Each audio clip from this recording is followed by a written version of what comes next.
Hey guys, thank you for joining us again on another Creators Anonymous episode. We are joined today by Jessica Scott, a writer, cosplayer, and a horror movie lover.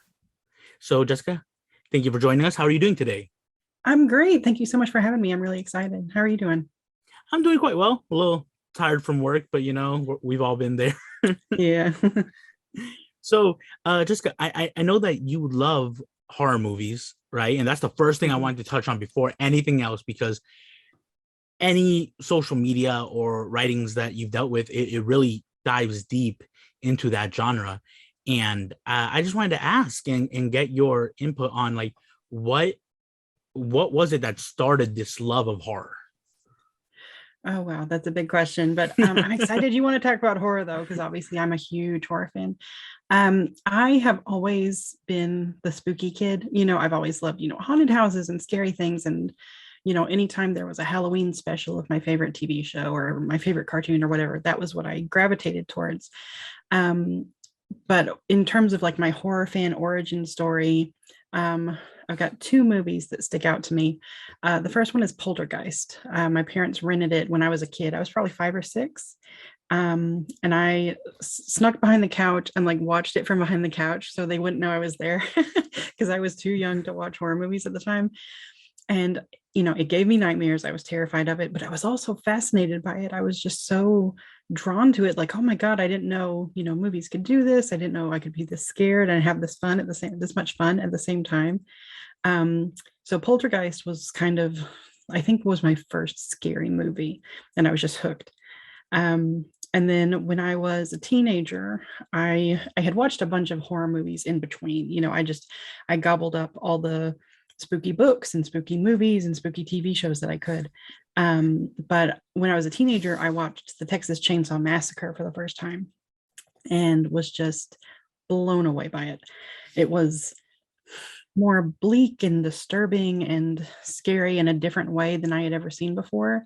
And it kind of expanded my horizons in terms of all the different ways that a scary movie can be scary. Like, it doesn't have to follow one particular path, and it can speak to you in really deep ways. That was the first movie that kind of got its hooks in me, like, oh, there's something really deep going on here. So those two movies, it was over. That was it. I was a horror fan. I was obsessed. And just ever since then, I've just gobbled up as much horror as I can. Well, that's awesome. I love that it's two classics. It's Poltergeist and Texas Chainsaw Massacre. Those are Mhm. some all-time classics. They have really deep cult followings and everything. And it's kind of funny to me because as a child, you saw Poltergeist and you were scared, but most children would be traumatized and kind of stay away from it. But you were polarized by it and you were pulled into it more than anything Mhm. else. Yeah. That's I find that interesting, and it just goes to show you that like everyone reacts differently to sorts of media, and you fell in love. Yeah, totally. Exactly. Yeah, you're right. Some people would be like, I'm never watching another horror movie again. I'm done. But I was like, no, give me all of it. I want to see everything. But uh it's really cool that this passion kind of started young. Like a lot of people don't find this thing that shapes them or something that they love for a while, maybe in their teens, 20s, 30s. Sometimes Mhm. it takes someone a lifetime to find a passion, and it's really cool that yours started so young and it shaped your intake of media you know Oh, yeah, absolutely. Yeah, I think that's interesting that you say that because, I didn't really get started writing or doing cosplay or anything until like the last couple of years. Like during the pandemic is when I started freelancing and when I started doing cosplay and stuff. And I'm 38 now. So I feel like I've gotten a super late start, but I've been, you know, obsessed with horror and a horror fanatic and thinking about horror like this my whole life. So it's kind of both worlds, so to speak, that, I got started really young, but in terms of, being a creator, I got started what I consider late compared to a lot of my contemporaries. But even if you start at like 80, I don't think that's too late. I don't want to like discourage people like, I'm an old lady, don't do what I did. But I do think I kind of got um a foot in both worlds, where I started early, but I also started late at the same time. But yeah, I've definitely been like in love with it and consuming it from a very young age. Yeah, I completely see where you're coming from. Uh, you know, I work as a videographer and a film editor, and I I feel like I started fairly late into the production world in general. I didn't start going to school for film until I was probably like 25 or something. Mhm. I knew I always had a passion for it, but like it never really sprouted into anything because um I guess when I was younger, I looked more towards like what's gonna make me big money, Yeah. a lot as a lot of young people do. But Mhm. as later I grew, I kind of realized, like, no, I want to do something that I love. And but then I look back and I see all these kids that are making like short films and they're making full features, and I'm just like, maybe I should have started a little early. Yeah. But we both follow something that we love, and I can honestly say that I wouldn't trade in what I'm doing now for like anything else. Mhm. And but so let's go ahead and take you back into what would be school. Did you go to any higher learning institutions? Yeah, yeah, I did go to college. I initially wanted to study journalism. I thought I was going to be a journalist. And I kind of like you, I was like, wow, journalists don't make any money. And even if you, the ones who do make money are the lucky ones because a lot of people don't make it at all. And I was like, that doesn't sound super fun. So I let myself get kind of discouraged in that regard. I changed my major to the eminently more practical English and French. So I got 2 degrees, one in English, one in French. Did not become a teacher, as everybody who found out about my degree asked about. Like, no, I'm not going to be a teacher. I just really like English. Um, so yeah, but yeah, I graduated from college with 2 bachelor's degrees. Nothing beyond that, no master's degree or anything like that, though I've considered it in the past. But again, money is a big factor in that, and Yeah, of course. not having any kind of gets in the way of getting it.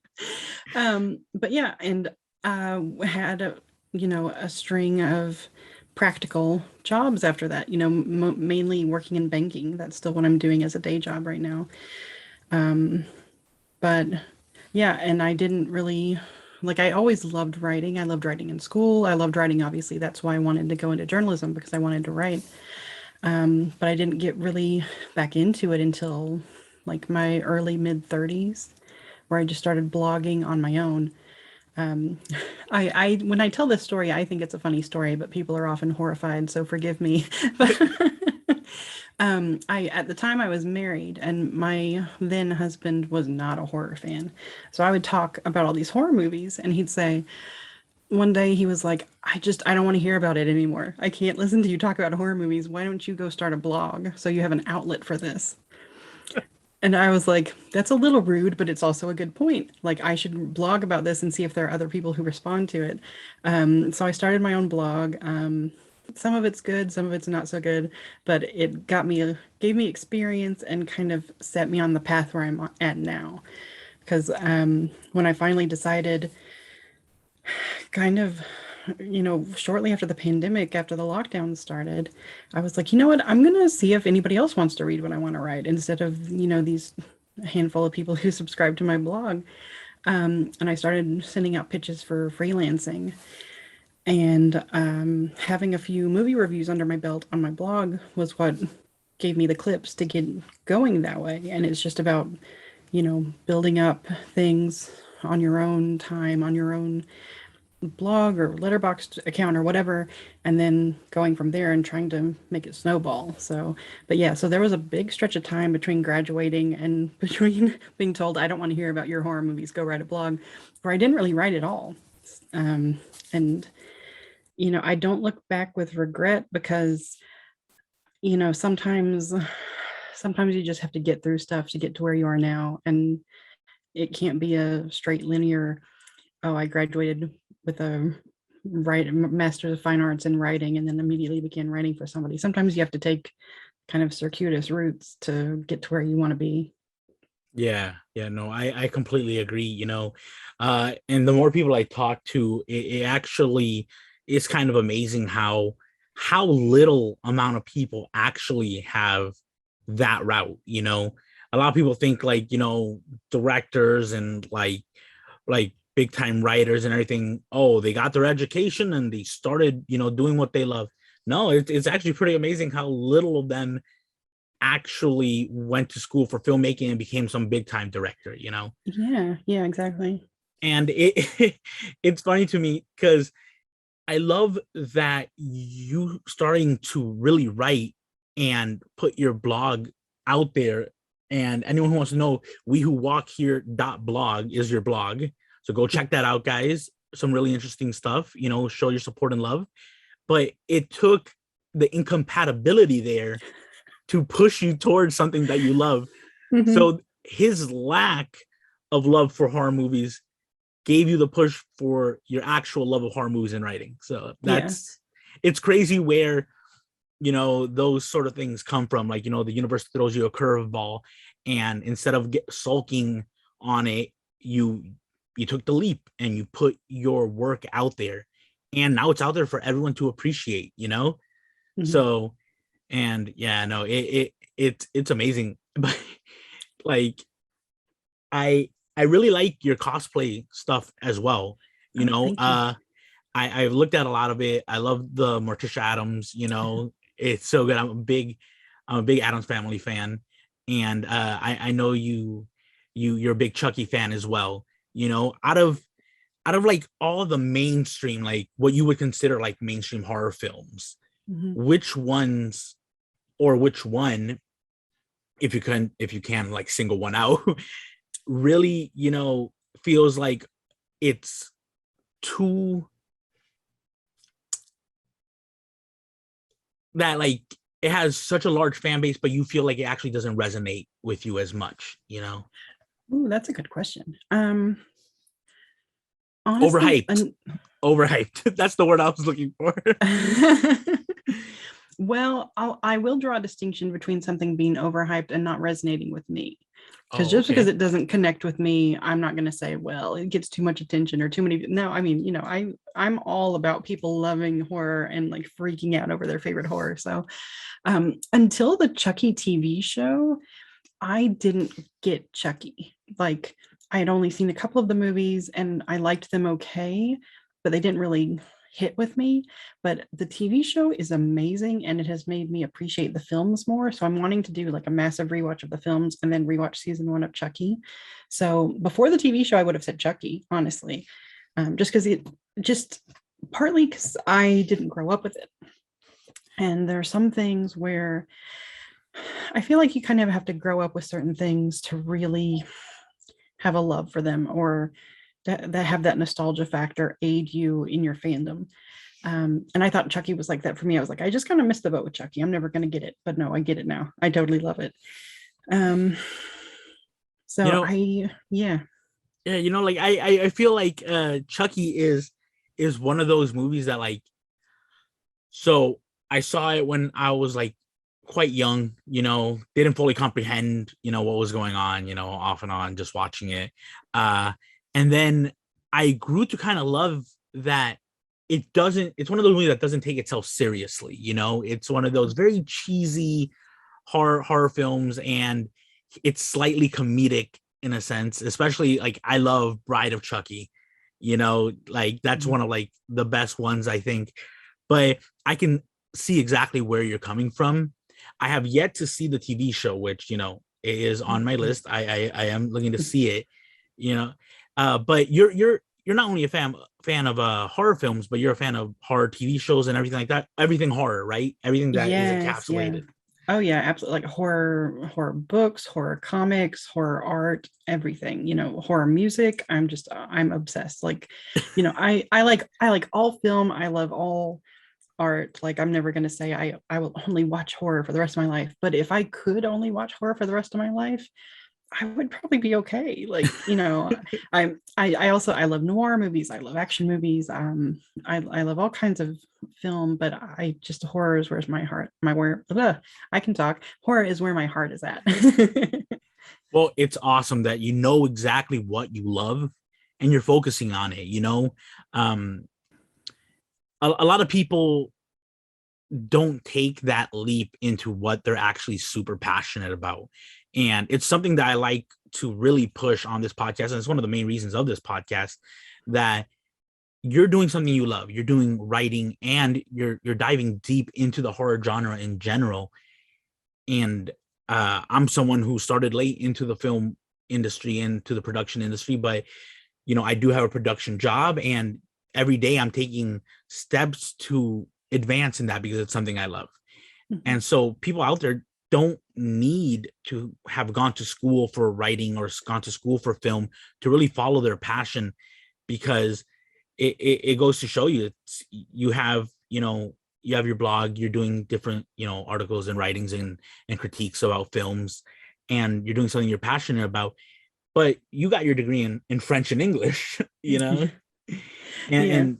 and it I like to push that. I like to just show like the audience that take that risk, do something you love. I'm not saying to go quit your job right now and then start writing a film with no savings, and no, but take those steps, even if they're small steps. Take those steps for something you love. It really does pay off. Yeah, 100%. And I think I'm never going to denigrate education, but you learn by doing. You, like you said, you don't have to go to school for something to be good at it. There are so many examples. There are so many writers out there who didn't get writing degrees. There are so many filmmakers out there who didn't go to film school. Like I just, like you say, you just start small, start doing what you love, and you figure it out as you go. Like I said, some of the things I've written in the past, I look back and I'm like, God, that's awful. That is awful. But there are other things that I look back and I'm like, that's not that bad. And it's really gratifying to look back and watch yourself grow, because everybody has to start somewhere. Nobody comes out fully formed, this genius who never makes a mistake, never has a bad day on set or a bad day in front of their laptop or whatever. So you just got to do. Exactly. No, and I completely agree. You take those small steps and then you go towards whatever you're passionate about.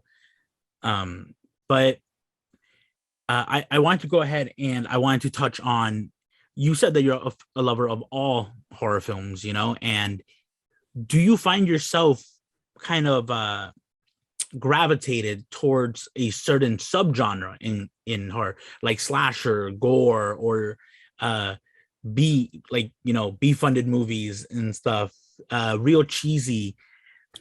Do you find yourself gravitated towards any of those subgenres? Yeah, for sure. Like I said, there aren't many types of horror movies that I don't like, but I love slashers and I love haunted house movies. Like those are my favorites. Anytime you've got a creepy haunted house, or anytime that somebody's died and there's a will reading and then a ghost comes out, or there are hidden chambers in the house, and I'm all over it. I'm all over it. And yes, any slasher, I'm obsessed with slashers too. So those are my two favorite subgenres, I think. That's awesome. I think that slasher movies have a really soft spot in like my heart, because when I was growing up, my aunt and my mom, they love horror movies, right? And I think I was exposed to mostly slashers at that point. A lot of Jason, a lot of Freddy Krueger, Michael Myers, Chucky, and it was that main genre. They were never into gore or any of that, but so I was exposed to a lot of those. Oh, and like any type of like exorcism movie, like they were obsessed with those. I think it's kind of embarrassing, but I'll share it. I was in middle school at this point, and I saw this movie called The Exorcism of Emily Rose, right? Mm-hmm. And that movie shook me so hard that I used to share a room with my brother, and he was so annoyed of me because I would require us to sleep with the light on every night for about 2 weeks. And I would constantly keep him awake at night because I was so scared of him going to sleep and me being alone. Mm-hmm. And I was like in 7th grade. But see that, and that was me. You know, you were a child. You saw Poltergeist, and you went the other way. You gravitated towards it. I tried to Yeah. run. No, there have been plenty of movies that have kept me up and kept me with the lights on though. I'm so obsessed that I like force myself to watch it even if I'm terrified, even if I have to pause like every 5 seconds, like, oh, it's too scary. Let's hold on a second. And then keep pausing. Like it'll take me hours to watch like a 70-minute movie sometimes because I'm so scared. But I love being scared. So you're not immune to it. You're not immune to the fear. Oh You no, haven't grown this tough skin to kind of endure it a little easier. not at all. I have the thinnest skin. Like I get so scared so easily. It's awful. uh that reminds me of my fiance. Like she loves true crime things, and those murder investigations and scary TikToks and scary YouTube videos. But after she watches them, she requires me to be in the room because like now it's now like that fear came lurking in. And I do it happily because like she's watching something she enjoys. I'll go ahead and I'll help her through the aftermath. uh, but so when you see movies that like they're classics, they're all-time classics, and then they're coming out with like a remake, are you more towards the, oh, I can't wait, or oh, another remake type of, where on that line do you stand? I'm a big fan of remakes in general. Like sometimes, I mean, there are really, really good remakes out there, and there are some bad ones. I think intention has a lot to do with it because I think remakes get a bad rap because there are some people who think that every remake is just, oh, it's a cash grab. Oh, they just want to make money off of existing IP. That's not true. I mean, if you look at some of the best horror movies ever made, like John Carpenter's The Thing, the 1978 version of Invasion of the Body Snatchers, those are all-time classics. Those are remakes. You can make a remake and make it just as good, if not better, than the original, and do a completely different spin on it and do something really interesting with it. So, especially depending on my relationship to the original, my usual approach to remakes is like cautious optimism. Like, I really hope this is good. I really want to like this. That's usually that's how I like to go into all movies. Like, I hope this is good. I hope I like this. Try to keep as open a mind as I can. I agree. I think that there's something to be admired of taking a stab at the something that's already been created and seeing if you can improve on it or kind of elaborate on it a little more, build the fan base a little more. Like, where do you stand in, like, if you had to kind of battle it out, because I'm pretty sure your answer is going to, your answer is going to be that you love both, but the original and then the remake of, let's say, where do you stand on that? Because one gives this eerie kind of horror and the other one's a little more abrupt and in your face. Yeah. Honestly, that's one where I will admit that I have a really hard time being objective because I grew up loving the original so much. I don't know how good it actually is because it's so hard for me to, like, that was one of my like childhood horror classics. Like, I was obsessed with that when I grew up. It took me a really long time to actually finish it. And when I finished it, I was a little let down because the ending, to me, the finale, is far less frightening than the rest of the movie. So I was like, oh, I was so scared to finish? That was nothing, you know. So I like them both, but in terms of like a comfort watch, I'm gonna sit down and watch the original. It was so So good. yeah. It's so good. Yeah. Like I love the special effects of the new one. I love everything that they've done with the new one. Right. It does create that scary feeling as well. Like, but the original just creates this vibe for me that it feels like I'm in the room with, like, the hairs on my arm standing up. Like, it creates that emotion, it invokes that. Uh but so let's jump into your writing career at this moment. Where are some of the publications that people can really find some of your work? Okay. Well, I'm an editor at Film Cred. I also write at Film Cred. I write at Daily Grindhouse, Ghouls Magazine, Nightmarish Conjurings, Manor Vellum. I just started writing for Dread Central. I have an essay in a book that just came out called Hear Us Scream. I'm sure I'm leaving somebody out. I'm trying to think because I try to, expand as much as possible and write for as many different people as possible. Just because, it's fun, and working with different editors, you get to learn different things and you get to explore different things. But my main haunts, no pun intended, are probably, Film Cred, Daily Grindhouse, Nightmarish Conjurings, and my own blog when I, make time for my own blog when I'm not writing for other people. That's great. Like I think it's so smart to kind of like spread yourself like in that manner, and network a little like that. You're putting your work out in a bunch of different platforms and sites and magazines, and it's such a smart thing to do, especially if it's something that you love, because not only are you like networking and expanding your work, but now you're just 24/7, right? Yeah, I wish I were 24/7 writing. A lot more done, but no, totally. So wait, but you said you have a book, right? You just said can you elaborate on that? Oh, absolutely. Yeah. It's an anthology of essays from women and non-binary people in horror, talking about, horror movies that meant the most to them, or what horror really means to them. It's Hear Us Scream, the voices of horror. It just came out.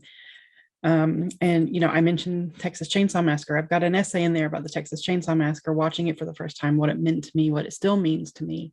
I'm really excited about it. It's Hear Us Scream on Twitter. There's a website that also features, up and coming writers, and I'm going to be contributing to them as well.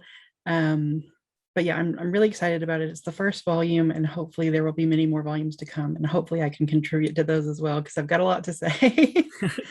That's great. And you said where could they find it? Yeah, it's on Amazon and Barnes and Noble, pretty much anywhere you can order a book online, you can order it. It's called Hear Us Scream. Great. Look, I'm gonna pick up a copy and thank you. Check it out. No, you always gotta support. It's always so important to support. But I know that you really touch on mental health and feminist issues, LGBTQ plus issues, and everything. Mm-hmm. And do you find it important to like express yourself and really speak up for these different classes of people? Yeah, absolutely. Because there are so many different types of horror fans, and horror from the beginning has been about monsters and people who feel monstrous, people who don't feel like they fit in, people who don't feel like society accepts them. So to me, and to a lot of people, it's only natural that talking about marginalized people and marginalized horror fans just goes hand in hand with the genre. Because people talk a lot about horror fans being the misfits, the kids who don't fit in, and what could be more apt than talking about these marginalized groups, like women, queer people. I'm not a person of color, but there's so many critics of color and creators of color who are talking about their experiences, and people with mental health issues, and seeing yourself as the monster who is not actually the villain, the monster who is the hero, the monster who is misunderstood. I'm just fascinated by that. I think there's so much depth and richness in horror that there is still to explore, and I just love hearing other people talk about it. I like talking about it myself. I just love seeing people like me and people totally different from me exploring these things in horror. I can't get enough of it. I think that's beautiful. I think that's really awesome that you really touch on these subjects. It not only makes people feel included in the horror genre in general, but it also gives a voice to the people who aren't creators, who aren't creatives in general, putting out work. I that resonates with me a little bit, because as a creator and like someone who loves short films and someone who works in the production industry, I find myself more and more kind of taking on this role of someone who's going to speak out on these issues. I do want to, I do like creating entertaining content, but why can't entertaining content also have this voice for the people who can't really speak up for themselves, you know? Yeah. Mm-hmm. And I find myself kind of diving more into those issues, but uh like I don't think it's a bad thing. I think that, you know, using my skill set and my creativity to kind of bring light to some of these issues or situations, I think that's kind of what gives creating things beautiful in general, like this beauty that can go out and help and touch a bunch of souls and people, you know. Yeah. I think that creatives have, I wouldn't say a duty, you know, you don't gotta do anything, but there's sometimes a bit of a duty to spread awareness about certain things, because, you know, if someone's not a writer, or if someone's not, you know, a filmmaker or a musician, uh it's hard to get a word out. But when you get someone on your side that understands the issue and can create a viral video or a viral article that spreads, you know, it does help the cause. Yeah, 100%. And like, I never thought I'd be in a place where somebody would reach out to me and say, "Hey, your writing really spoke to me. I feel the exact same way," or I've never been able to put it into words, but you did. But having people say that to you is the most satisfying thing in the world. It makes me so happy. Like, that's all I want to do, is just reach people and like help people see things in a new way, or help people be seen. Like, feeling seen is so important, especially, we talked about, like, if you feel marginalized in some way, like if you don't see yourself in the genre a lot, or if you don't see yourself in writing a lot, and then somebody writes something that speaks directly to you, that's the best feeling in the world. You feel like part of the work, you know, you feel like you've been brought in and uh kind of, you know, included in the whole situation. Because Mhm. you, like, for me personally, like, you know, I see like situations where like nothing really speaks to me, uh and then when that one piece really does, I'm like, that's me in the work, and that's how I feel. And then that just instantly became my favorite movie, or, you know, that instantly became my favorite book. Mhm. And I do want to bring a lot of that out to people as well. You know, I want to work a lot. Like, one of my big goals is to start my own production company and work a lot with the Hispanic community, and really push Hispanic directors and filmmakers and editors, and just flood the market, so that so that when people write about one of them, it's no longer a this Mexican director. It was just this director, because it's so common at this point that there's no point in making the distinction. You know, Mhm. but that's one of those goals that, like, you know, that's way in the future. Yeah, that's amazing though. That's amazing. Good luck. Like, sincerely, Thank like, you. good luck with that. Thank you. It's something I'm working towards, you know, in the future.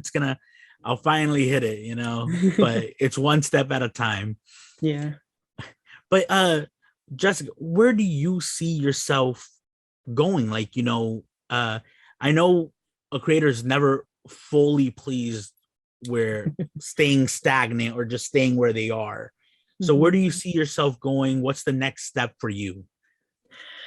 Well, I want to keep getting more bylines. I love horror, but I want to write about, TV and movies that aren't horror, because I have thoughts on a lot of things. I can talk about a lot of things, and I just kind of want to expand, like, reach out, get my portfolio bigger, and um, hopefully reach more people.